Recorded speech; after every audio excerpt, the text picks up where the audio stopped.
आज मैं फिर उपस्थित हूँ नई कहानी के साथ। यशपाल द्वारा लिखित कहानी पर्दा। चौधरी पीरबख्श के दादा चुंगी के महकमे में दरोगा थे। आमदनी अच्छी थी। एक छोटा पर पक्का मकान भी उन्होंने बनवा लिया था। लड़कों को पूरी तालीम दी थी। दोनों लड़के एंट्रेंस पास कर रेलवाई में और डाकखाने में बाबू हो गए थे। चौधरी साहब की जिंदगी में लड़कों के ब्याह और बाल बच्चे भी हुए, लेकिन ओहदे और तनख्वाह में खास तरक्की न हो सकी। 30-40 रुपये महावर के दर्जे पर ही रहे। चौधरी साहब अपने जमाने की याद कर कहते, वो भी क्या वक्त थे। लोग मिडिल पास कर डिप्टी कलेक्टरी करते थे और आजकल की तालीम है कि एंट्रेंस तक अंग्रेजी पढ़कर लड़के 30-40 से आगे नहीं बढ़ पाते। बेटों को ऊंचे ओहदे पर देखने का अरमान लिए ही उन्होंने आंखें मूंद ली थीं। इंशाअल्लाह चौधरी साहब के कुनबे में बरकत हुई। चौधरी फजल कुरबान रेलवाई में काम करते थे। अल्लाह ने उन्हें 4 बेटे और 3 बेटियां दी थीं। चौधरी इलाही बख्श डाकखाने में थे। उन्हें भी अल्लाह ने 4 बेटे और 2 लड़कियां बख्शी थीं। चौधरी खानदान अपने मकान को हवेली पुकारता था। नाम बड़ा देने पर भी जगह तंग ही रही। दरोगा साहब के जमाने में जनाना भीतर था और बाहर बैठक में मोड़े पर बैठकर नेचा हुक्का गुड़गुड़ाया करते थे। उनके जगह की तंगी की वजह से बैठक भी जनाने में शामिल हो गई थी और घर की ड्योढ़ी पर पर्दा लटक गया था।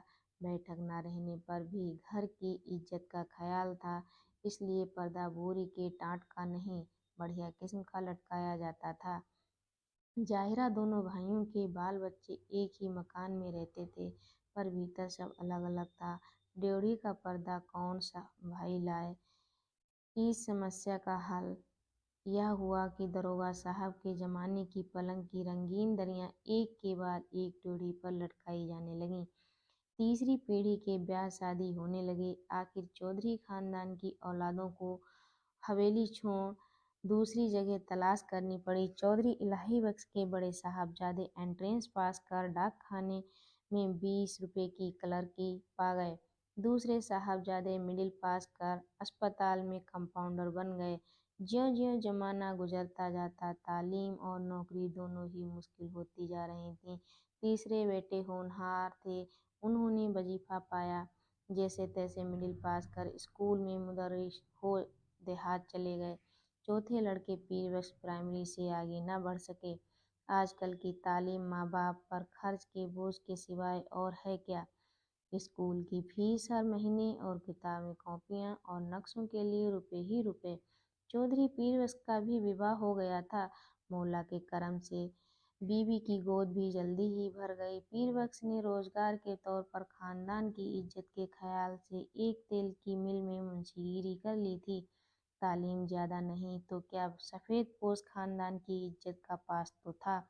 मजदूरी और दस्तकारी उनके करने की चीज न थी। वह चौकी पर बैठते कलम दबात का काम था। 12 रुपये महीना अधिक नहीं होता। चौधरी पीरबख्श को मकान सितवा की कच्ची बस्ती में लेना पड़ा। मकान का किराया 2 रुपया था। आस पास गरीब और कमीन लोगों की बस्ती थी। कच्ची गली के बीचों बीच गली के मुहाने पर लगे कमेटी के नल से निरंतर टपकने पानी की काली धार बहती रहती थी।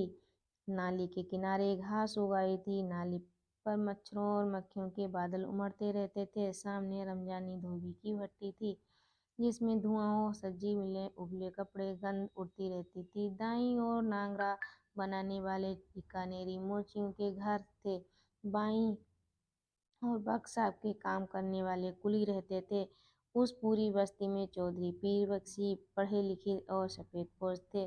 सिर्फ उनके ही घर ड्योढ़ी पर पर्दा था। सब लोग उन्हें चौधरी जी, मुंशी जी कहकर सलाम करते थे। उनके घर की औरतों को कभी किसी ने गली में नहीं देखा था। इंशाअल्लाह घर में औलाद थी तो वह भी लड़कियां। बच्चियां 4-5 बरस की उम्र तक किसी कामकाज से बाहर निकलती और फिर घर की आबरू के ख्याल से उनका बाहर निकलना मुनासिब न था। पीरबख्श खुद ही मुस्कुराते हुए सुबह शाम कमेटी के नल से घड़े भर लाते थे। धन्यवाद। पर्दा कहानी का अगला भाग जल्द ही लेकर उपस्थित होंगे। तब तक के लिए धन्यवाद।